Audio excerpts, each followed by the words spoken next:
আমি আজকে আপনাদের সাথে শেয়ার করব তেহারি রান্না করা গরুর মাংস দিয়ে। দেখেন চাল 1 কেজি চাল এবং 2 কেজি গরুর মাংস আমি ধুয়ে নিয়েছি এবং কিছু গরম মশলা নিয়েছি। এগুলো ভেজে আমি ব্লেন্ড করব।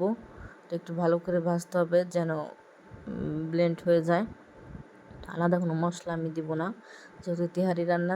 মেহমান আসলে আপনারা ঝটপট করে বাসায় কিছু না থাকলে একটু মাংস থাকলে আপনারা তাড়াতাড়ি করে একটু তেহারি রান্না করে দিতে পারেন, বা বিরিয়ানি যেটাই বলেন রান্না করে দিতে পারেন।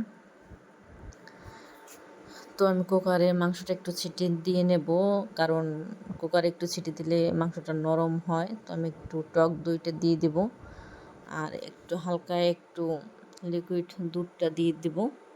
তো যদিও সব অফ ক্যামেরা অনেক সময় দিয়ে দিই, দেখানোর সময় হয় না, যেহেতু একা হাতে রান্না করতে হয়। তাই গোশগুলো আমি কুকারে দিয়ে একটু সিটি দেবো বেশি করে, যেন গোশটা একদম নরম হয়ে যায়।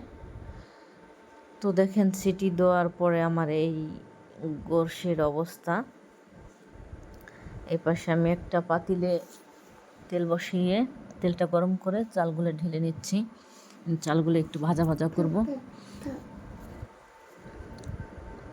তো চালগুলো একটু ভাজা ভাজা করলে তেহারিটা একটু ভালো হবে, এবং চালের ভিতরে আপনারা ঠান্ডা পানিগুলো অ্যাড করবেন না, গরম একটু কুসুম গরম করে নেবেন, তাহলে তেহারিটা অনেক সুন্দর ঝরঝরা হবে, মানে জড়াই যাবে না একটার সাথে আর একটা।